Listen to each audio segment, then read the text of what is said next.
So very nice to be able to have the Dhamma Talk today, and particularly in these COVID times. We still have the contact with the Dhamma.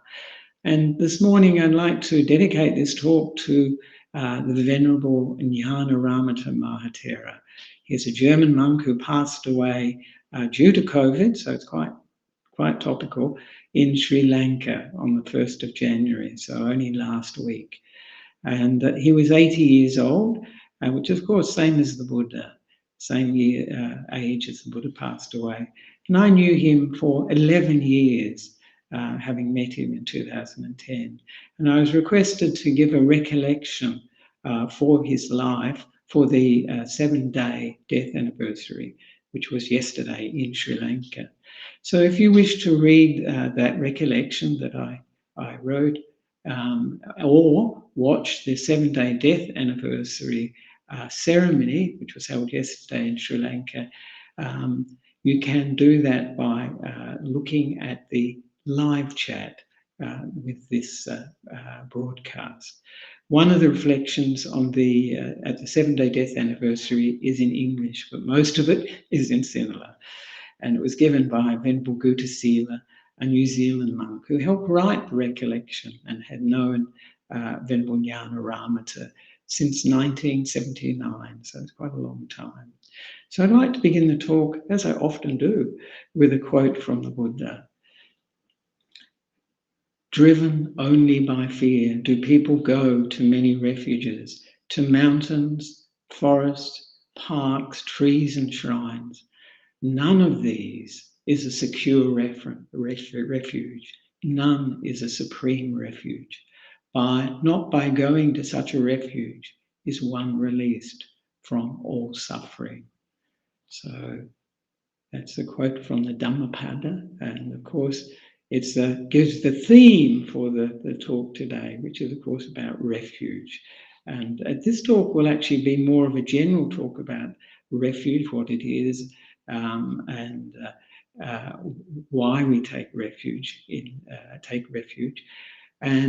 but it won't be specifically about the Buddha, Dhamma and Sangha, because I'll do that in another talk actually. And of course in COVID times, as we have these days, there is so much uncertainty, fear and anxiety, sometimes anger, sometimes depression, because these things go on for a long time. And so in these times, we need a source of strength, like something that gives us strength, something that gives us direction and purpose in our lives, and something that makes sense of our experience and gives us, which gives rise to the understanding of it actually. And this is very, very helpful. The Dhamma is very helpful in these times. And we can derive this strength actually from taking refuge as a foundation for our lives. So, in a sense, we are all refugees seeking a safe haven. And so this is the sense, because a refugee is looking for a refuge. And the refuge is such a central part of Buddhism, isn't it? It really is at the heart of Buddhism. It's the heart of the refuge we take in the Buddha, Dhamma and Sangha. And you don't hear so much of taking refuge, do you, in other traditions? Though, of course, it's the essence, the taking refuge is the essence of a sense of devotion. And we have that in the Hindu tradition, of course, bhakti, they call it. But this taking refuge is like an expression of faith. It brings up faith, actually, when we take refuge. And this is it's sometimes called like a controlling faculty in Indriya. So faith is very important. Other names for it are, of course, confidence, conviction, commitment maybe is okay too. And this is very important because it motivates us. This is what gives us the energy. It energizes our practice. So this is another aspect of the Indriya virya. And it also stabilizes or strengthens the mind in order to develop mindfulness, sati, and one-pointedness, samadhi, or stillness, as Ajahn Brahm calls it, which then can give rise to wisdom and understanding.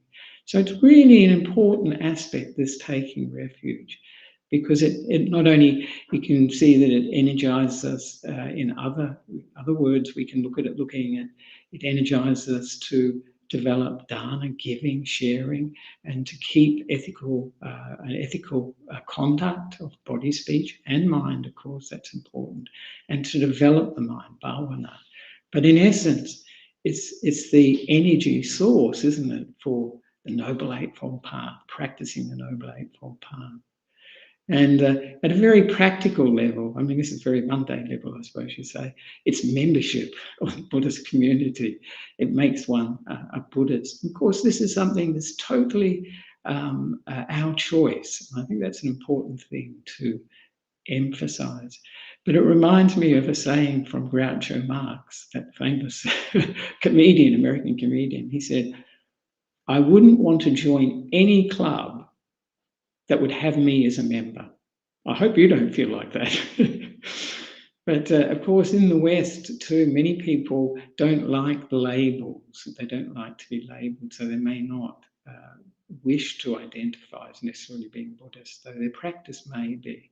But of course, taking these refuges and the precepts, as we did today, in a sort of public way, obviously online it's not quite so public, it's like a statement or declaration of our intention. And it really can give strength to the mind. It can really bring it up as an important part of our daily life, our mindset. And this reminded me of what Ajahn Bodhinyana, one of the monks here, reminded me of a lovely Thai man in Western Australia who would often ask for the 3 refuges and 5 precepts on behalf of the community. That's the usual thing we do. But he would say, he'd ask for the 3 refugees and the 5 precepts. So that really fits in with the theme that I have for today, that we're all in reality refugees until we've realized the Dhamma. Then we have reached the refuge, and then there is no sense of insecurity, fear prompting our lives. We know what reality is about. So the important thing with the refuges, of course, we don't just take them one time and get it over with, as it were. We can make it part of our daily practice of taking the refuges and the precepts too. It can be very good. And it's something I like to do every day, actually, to start the day. I take do the Namo Tassa and then take the refuges. And I enjoy taking them in English too. So I'd encourage you, if that's more meaningful for you, to take them in English. Of course, the Pali for traditional Buddhists brings up a lot of emotion, of feeling with it. So when we take refuge, it just reminds us, especially on a daily basis, it keeps in mind what is important for us. And it also creates a conditioning or a habit in the mind, a tendency or an inclination in the mind, and gives it, as I said, direction before where we tend to go. So it's an important way to frame our experience of life. And of course, refuge, when you contemplate it, you realize the combination of emotion. Actually, the emotional side is very strong, isn't it, really?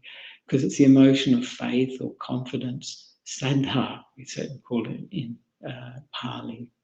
And it's also comes from an intellectual understanding as well, which is panya, you'd say in Pali, wisdom. Because it's based on reason, and it's based on a logical assessment of our experience, of our life, what we experience. And of course, it's sort of an ongoing thing, refuge. We're looking into it, considering our experience, checking up, investigating our experience. So refuge is not just a one-time thing. It develops over our lives, and as our practice deepens, not surprisingly, isn't it, our refuge will also deepen too. So and of course, as the practice develops, as we get benefits from our practice, whether it be from practicing generosity, whether from practicing ethical conduct of body, speech, and mind, whether it's developing the mind through meditation, sati, mindfulness, and through samadhi, one-pointedness, or stillness, we can call it. This will, when we get these benefits, will tend to deepen our refuge, our respect. And of course, it makes me remember Ajahn Brahm once said that until a person becomes a stream enterer, this is the first stage of enlightenment, they don't really know what the Buddha, Dhamma, and the Sangha are. They don't really know. But once they know, and then this is one of the qualities of a stream enterer, they have unshakable confidence, unshakable faith in the Buddha, Dhamma, and Sangha, because they realise for themselves, this is now my experience. So then the Buddha must have been enlightened. The Dhamma is in fact reality, and the Sangha are the Sangha of enlightened monks, nuns, and laymen. They really exist, because this becomes from our own experience. So refuge is a very, very important part of our practice, and I'll just give you the dictionary definition, of course, of what refuge is. I think everybody knows, but it's quite good.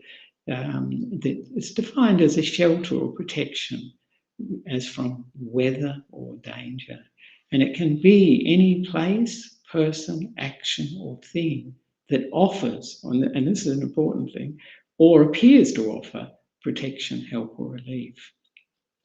So for me, when I read that definition, it brings up, well, what are the dangers we're taking refuge from? Many people may wonder about that. Well, what are we taking refuge? Why are we taking refuge? What's the purpose? And of course, we're taking refuge because of our experience of life. It's not a theoretical sort of thing at all, because we all experience difficulties in life. We experience old age, sickness, death, and the classic list is sorrow, lamentation, pain, grief, and despair. But that's all the negative emotions, isn't it, that we can possibly experience, whether it be depression, anger, anxiety, fear, all those things. So this is why we're taking refuge, because we want, like the Buddha, the Bodhisattva to be, we want to find a way of dealing with this, of reducing their impact.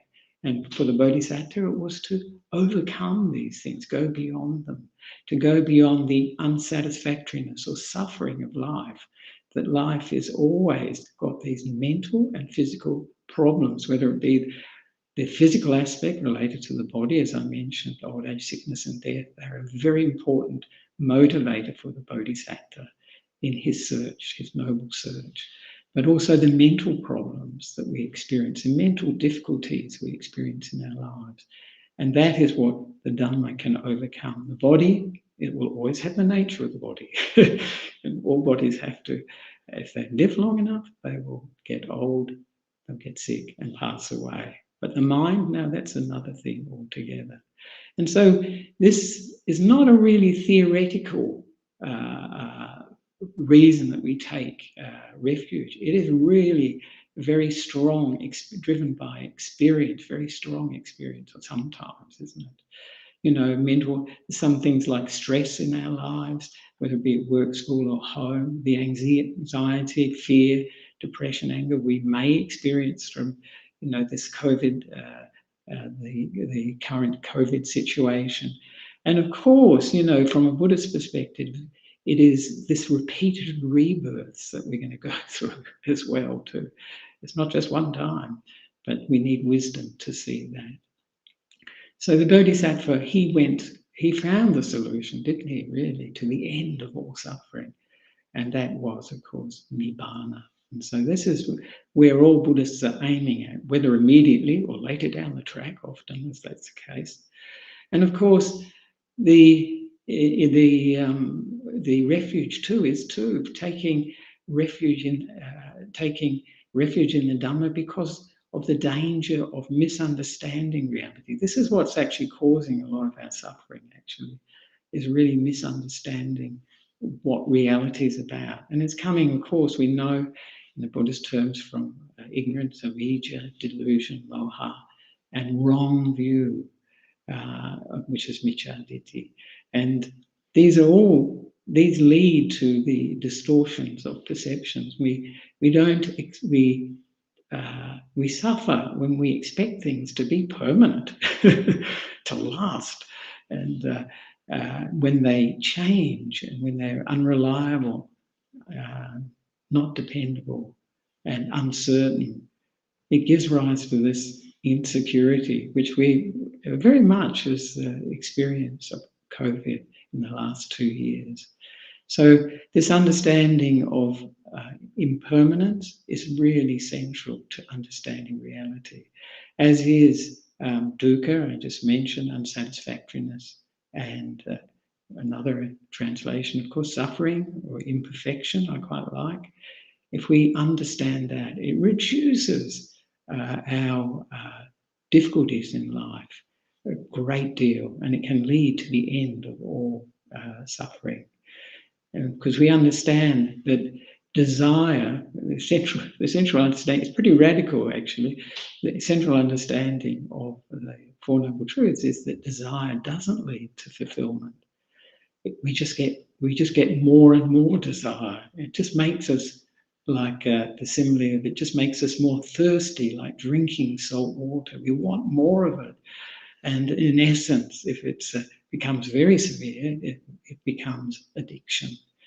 And so this is really quite a radical teaching when we say desire or tanha, wanting, leads to the difficulties, the suffering, the unsatisfactoriness in our lives. But also the other aspect of reality that we are not seeing, and when we take refuge, this helps a great deal, and that is the danger that we have of taking everything personally. Now, this is real mega suffering for us, actually.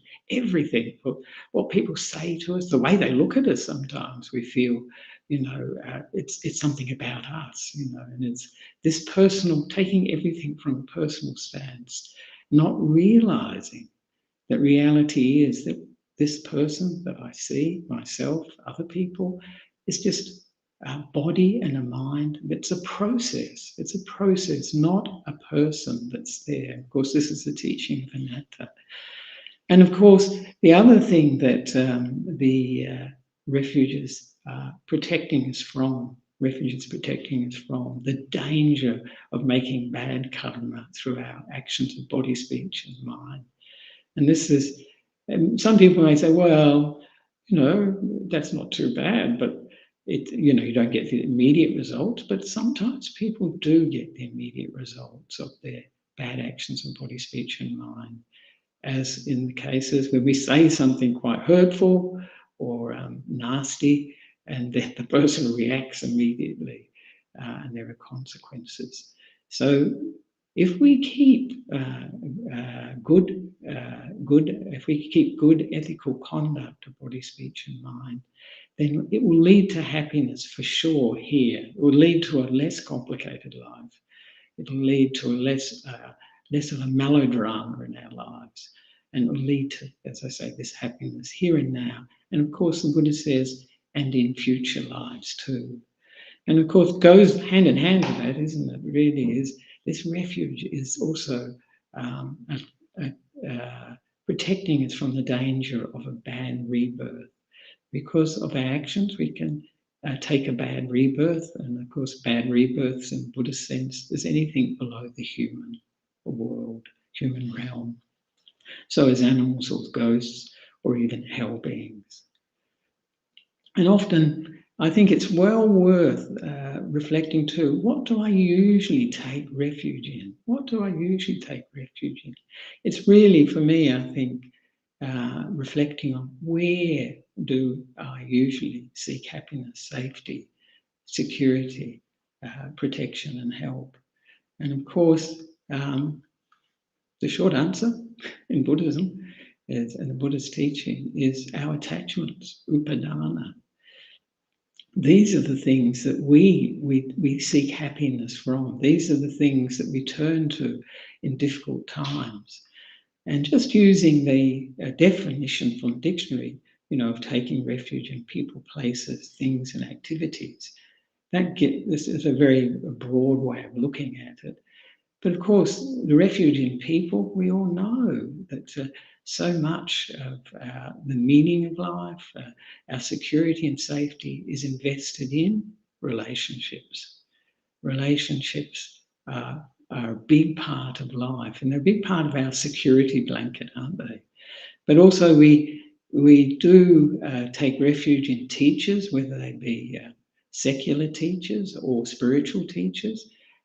That's another area that we can take refuge in. Whether they're suitable refuges is another thing altogether.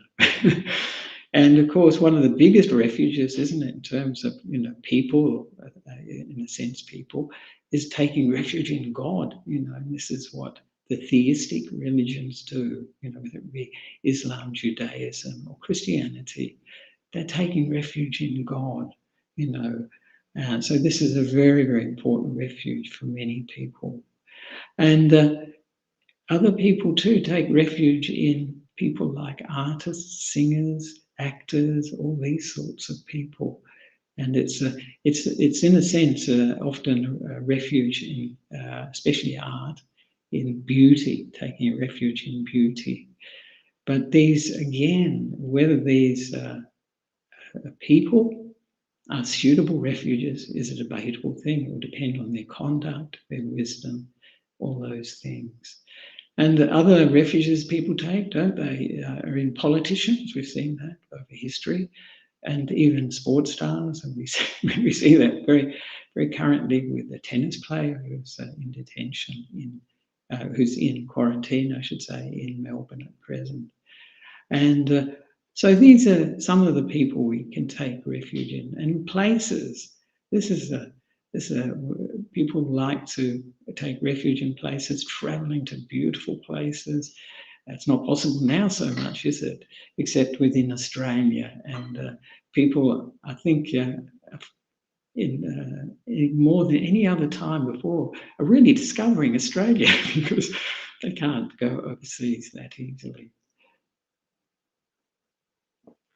But also, we tend to take refuge in natural places. So, and this is lovely, when we go to a forest, go to bushwalks, all these sorts of things, they have an effect on the mind, and they can be a refuge from the hurly-burly of our lives. But also, of course, holy places, and that those verses from the Dhammapada, of course, alluding to that people would go to these mountains, forests, particular trees and shrines for a sense of refuge in times of difficulty. And I do see it in Sri Lanka, having lived there almost 14 years, I'd see people go to temples and, all times of day, interestingly. But it's obvious that it was very much at times when they were particularly, there were big problems in their lives. So you'd see them go to the Bodhi tree, and it's got a lovely sand area around it, white sand area around it. And they'd sit there quietly or do some chanting. And you'd see students come there for when their exams were about to happen. They'd go and see the monks and get a blessing, that sort of thing. So these holy places do have an effect on the mind. And of course, whether they are a refuge in a sense, but only temporary refuge. And people also take refuge in things, don't they? And this is usually through our senses, all our possessions, our money, all those things that people find important in their life, status, power, all those things. Taking refuge in things. And the other area that this dictionary definition was talking about is taking refuge in activities. Wow. We can really do that, can't we? We can really become identified with, seek refuge in the things we do. You hear of workaholics, people who invest a lot of time, and obviously they find a certain sense of satisfaction and happiness and stability from that work, doing that work.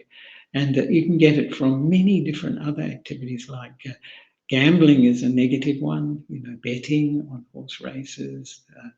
You can see eating is a very popular activity, one people take refuge in. And I've heard during the pandemic, of course, some people, when they've had the lockdowns of being at home, they said they put on a lot of weight because they're so close to the refrigerator. And it's also eating for comfort, isn't it? Eating for security. So this is where the refuge, sense of refuge it has its place.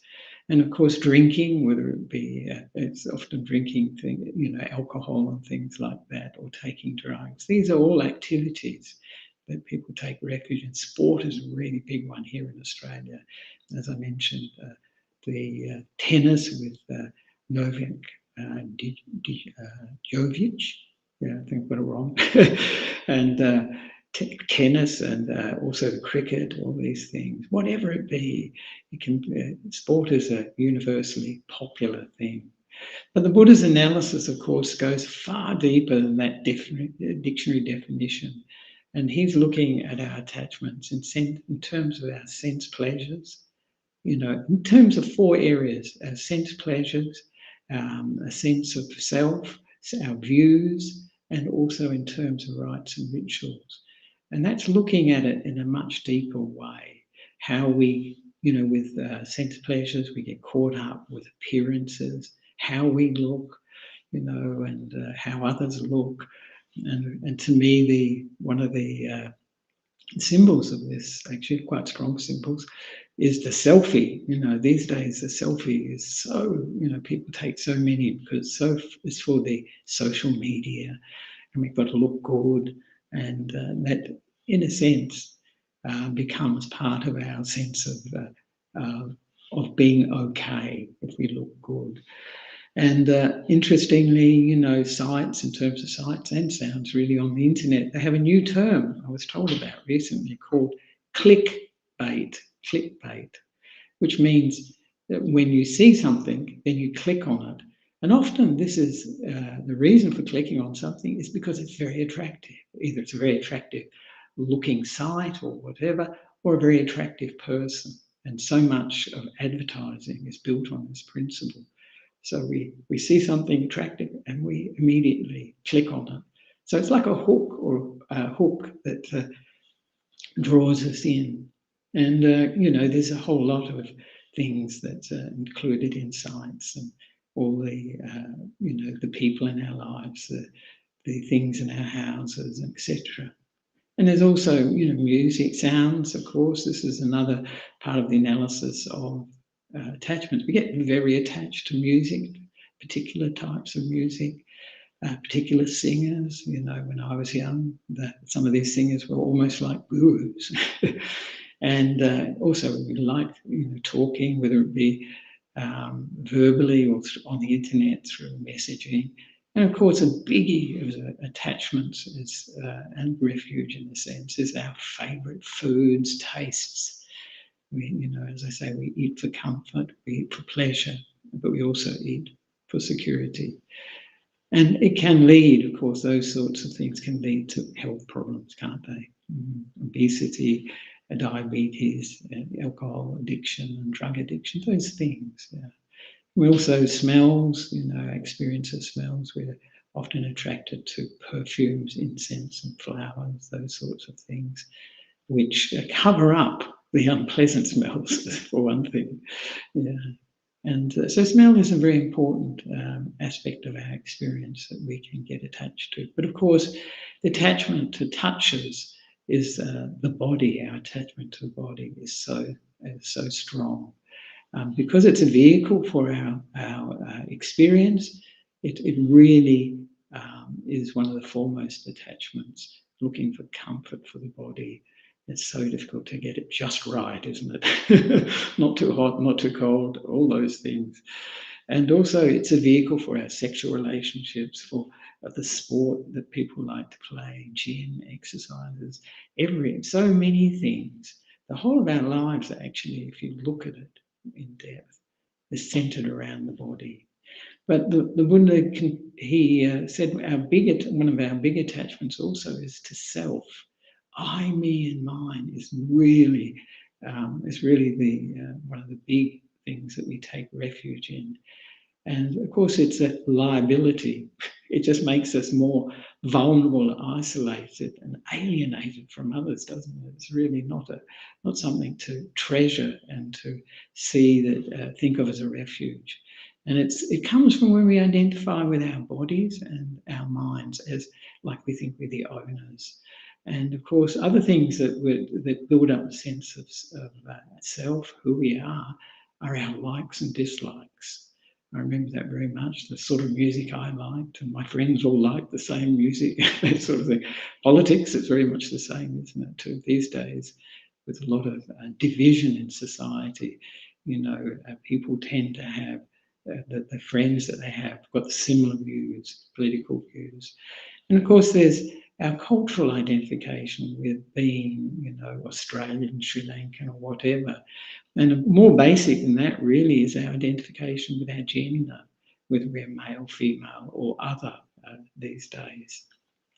So all these things, are part of this self-view, and nearly everything, we can attach through the self-view to pleasure, and all the sorts of things. We can think of ourselves as if it's in terms of foodie, people use that term, and there are people focus on different aspects of their sensory experience. And as I mentioned before, we can identify with doing, with activity. That can be very important for us. The power, status, position, money, all those things. And we can see that these things are motivate us. They're an attachment. And for some people, this can be a refuge, but it's not a good refuge because these are all subject to impermanence. And we can identify, some people, some of the times we identify with our hindrances, negative qualities, and we can think, I'm just an angry person, I'm just a depressed person, I'm hopeless, I'm this, I'm that. But of course, the third aspect of our attachments that the Buddha often referred to were our views. Now, views we're really seeing these days, aren't we? How powerful they are in terms of our experience of life. But they're what we identify with too. We identify with them because we know them. And it gives a stronger sense of ourself, which is the whole purpose of these views. And of course, it can be views. You're all well aware of the gambit of views that are available. It's just an unlimited amount, really. COVID-19 has really caused a great variety of views, whether it's anti-vaxxing, whether it's anti-lockdown, whether it's whatever. There are lots of different views on this. And all the philosophy, psychology, politics, there's views about that, nationalism, all these sorts of views, or a scientific and rational approach. But the two major views that the Buddha was concerned about, and these are the ones that people often take refuge in, as I mentioned, is a view of a God and an eternal life hereafter. That's one view that the Buddha rejected. From his own experience, he rejected. The other extreme, he said, was a view that everything ends when the body dies, call it nihilism. And he rejected that too. And he pointed out the middle way between the process of dependent origination. This is how our experience of life is arising from processes, not from a person. So both of those he rejected, those views. But we can attach to these very strongly. We see when people start to develop causes, isn't it, based on a view, whether it be about politics or COVID, COVID-19, and the environment, social justice, they can be very passionate, very caught up in it. And so this is another part of what we're taking refuge in. And it's something that can often lead to very unwholesome qualities developing.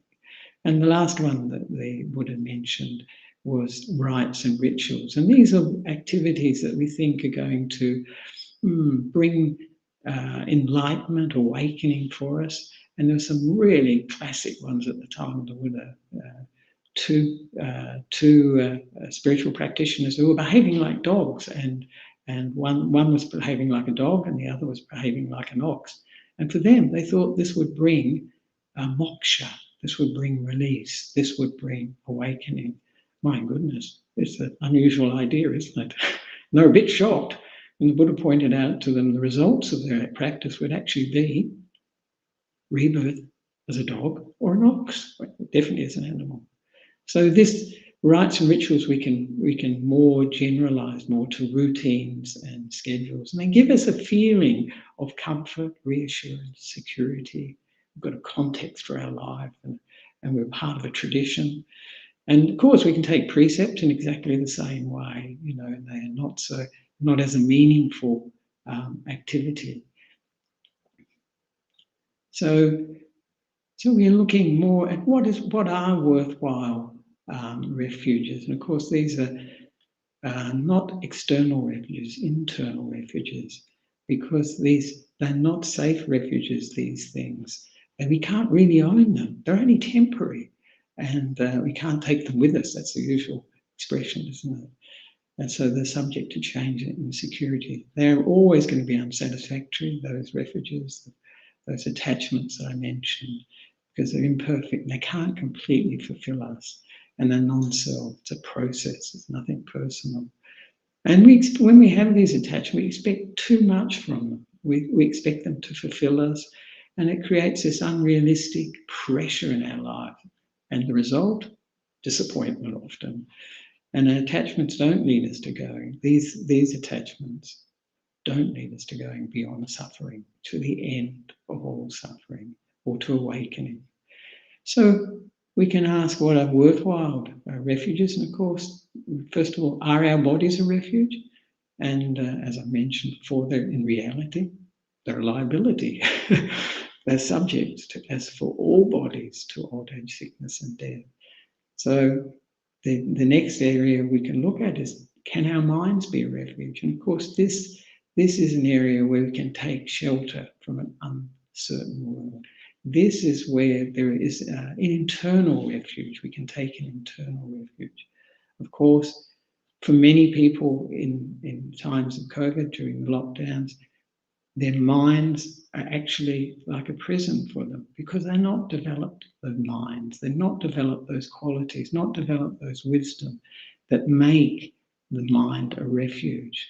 Their minds may be a torment. And this is, you can see this when people are locked down, when they're in prison, those things. They have to live with themselves, and they find that difficult.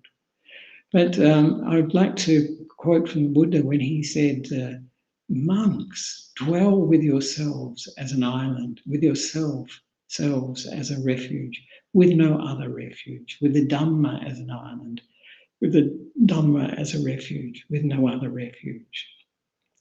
And he taught this teaching on a number of occasions with different emphasis for what we need to practice if we want to be an island unto ourselves and to be a refuge to ourselves, and what aspect of Dhamma we should practice. So we can take refuge in our good qualities, our generosity, our virtue, the fact that we don't kill people, we just took the 5 precepts, we don't steal, we don't engage in sexual misconduct, we don't lie, and we don't take alcohol and drugs. These are wonderful gifts to ourselves for a happy life and also for a peaceful life for us and for others. And we can take refuge in our kindness, our compassion, our harmlessness and gentleness, and also selflessness when we give to others. That's like really comes under generosity, whether it be material things or give it time. And of course, we can take refuge. This is the main refuge, really, in the main refuges, mainly in sati, mindfulness. The present moment is a wonderful place to take refuge from the past and the future. That's where most of our grief comes from. And also in samadhi, in one-pointedness, when the mind comes together with real stability. But of course, this all leads and supports the development of wisdom or understanding, as I like to call it. which is coming from experience, and has to be, for us, it has to be direct experience, our own experience, to really go deep, to really qualify as real wisdom. So we can take good refuge in developing our good qualities even more and more through the path of practice. That's the Noble Eightfold Path. So I'd like to conclude with saying that encouraging all of us to develop our inner refuge. It's so important at this time of COVID. Any time it's important. And to tap into the power that this refuge can give us, this energy source, which is the power of inspiration, isn't it? To deepen the emotion of faith that we experience, or confidence. Sometimes we call it conviction or commitment. And it deepens our aspirational intentions to practice the Noble Eightfold Path with more and more sincerity and commitment. In order, what's the purpose of all this? To develop the ultimate refuge, Nibbana. So I'd like to finish there with the talk there, with that encouragement for us to find real refuge in the heart, refuge in the mind, internal refuge. And as I mentioned before, I will talk in my next talk, I think it'll be the next one, on taking refuge in the Buddha, Dhamma and the Sangha. So I'd like, just first of all, before we take the questions, if there are any questions, comments or complaints, just to dedicate the merit of today's talk to Venerable Nissarano, the German monk who passed away in Sri Lanka that I mentioned before. And so may I wish for him, and may Venerable Nissarano have finished with being reborn. But if he has not finished with being reborn, may he have a radiant rebirth where he can continue his practice of the Dhamma for the ending of all rebirth. Sadhu, sadhu, sadhu. Now I just do the chanting, brief chanting, just to conclude the dedication of merit. Etavata cha amhehi sambatam punya sampadam sambe deva anumodantu samba sampati sindhya. Etavata cha amhehi sambatam punya sampadam sambe bhuta anumodantu samba sampati sindhya. Etavata cha amhehi sambatam punya sampadam sambe satta anumodantu samba sampati sindhya. Akasanta cha bhumata deva naga mahindika punyantang anumoditva chirang rakantu sasanam. Akasanta cha bhumata deva naga mahindika punyantang anumoditva chirang rakantu desanam. Akasanta cha bhumata deva naga mahindika punyantang anumoditva chirang rakantu twang sana. Idang menyati nang hotu sukita hontu nyatayo. Idang menyati nang hotu sukita hontu nyatayo. Idang menyati nang hotu sukita hontu nyatayo. May you abide in well-being, in freedom from affliction, in freedom from hostility, in freedom from ill will, in freedom from anxiety, and may you maintain well-being in yourself. Sadhu, sadhu, sadhu. May it go well for you, Bhante. So I'd like to conclude the talk and the dedication of merit. And now, if there are any comments, questions, or complaints, you're welcome to bring them up now. About refuge or whatever, about areas you'd like to ask a question or comment about. Thank you, Ajahn. We currently have just one question. Oh, good. So, good evening from Florida in the US. Florida. How do I stop a sudden rush of anxiety? Right. How do I stop a sudden rush of anxiety? That's very, very important question at these days. And I think, first of all, one of the things that is very useful to do is to take some deep breaths and to just come into the present moment. The breathing's always in the present moment. Just to come into the present moment, because the anxiety and the panic, isn't it? For all of us, we know, coming from the future. We're worrying about the future. The future is going to overwhelm us. We're going to be destroyed. It's going to be too much. It's going to be awful. That's usually what comes with it. It's really more of a feeling. And so this deep breathing is very helpful. And as I say, it can bring us immediately into the present moment. So I'd suggest that for you. And also, there's a very good breathing technique that I use myself that's excellent for this too, for anxiety, fear, and so on, is the 4-7-8 breath that Dr. Andrew Weil, W-E-I-L, yeah, I think that's it, he teaches it. And it's on the YouTube, you can see it yourself. And there's one I think the best one for the summary of how to do it is called Asleep in 60 Seconds. I don't think that's quite true, but it certainly can help when one is sleepless too. So please look that up and use the breath. But of course, the other thing that I think is very, very useful is really to identify where we're feeling it in the body. Usually, the feeling of anxiety, fear, panic is usually, for many people, in the stomach sort of area or abdomen sort of area. And then, for myself, I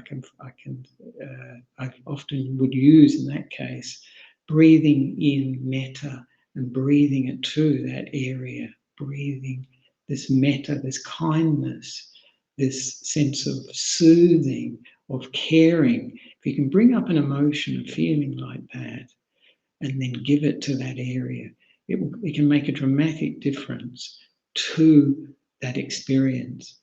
And the important thing to do too is to develop that. If you develop this as a habit, this using metta, kindness or loving kindness to these areas with the breath, this will become a habit which will tend to replace some of these tendencies to have panic attacks.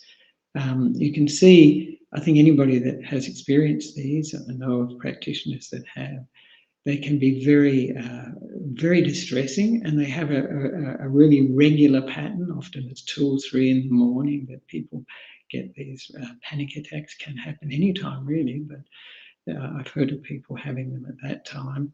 And it's really developed as a habit, becomes stronger and stronger. But we can replace it with this habit of using metta, kindness, caring, soothing, this feeling. It's very important that it comes from a feeling towards that physical experience of panic, of anxiety. And that way, that area will relax. And it's interesting, once the physical relaxes, the mind tends to go with it too. You've already got that loving kindness or kindness in mind, so the mind is already in a better state.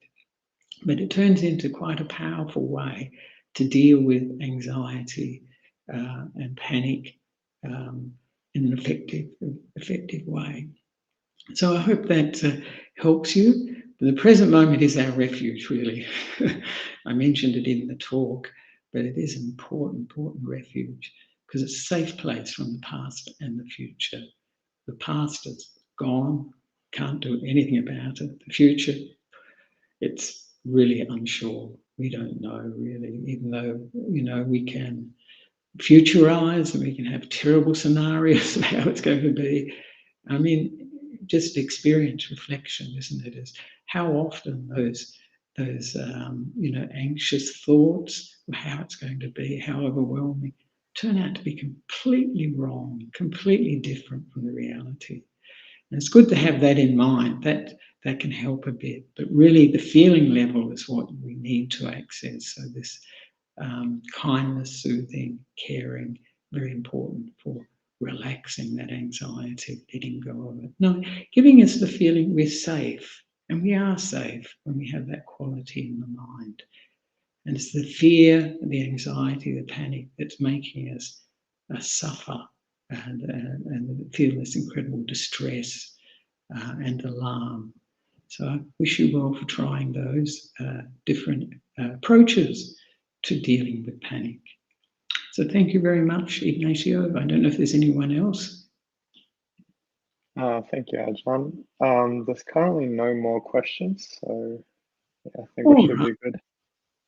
So we can finish off in that case by paying respects. If you wish to, you can join me. Paying respects, I won't bow because it's a bit difficult in this setup. Paying respects to the Buddha, Dhamma and Sangha.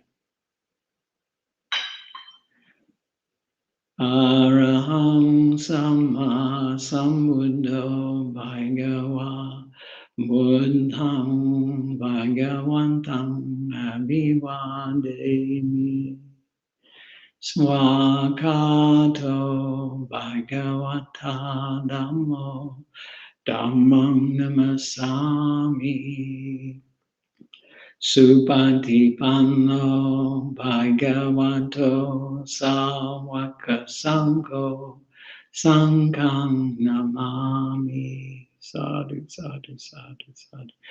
And as I mentioned at the beginning of the talk, if you're interested in reading the recollection, please see the live chat. There's a link for that recollection. Or if you're interested in listening to, seeing the 7-day death anniversary ceremony that was in Sri Lanka yesterday and which contains some English, an English reflection, please look at the link in the live chat too. Thank you very much.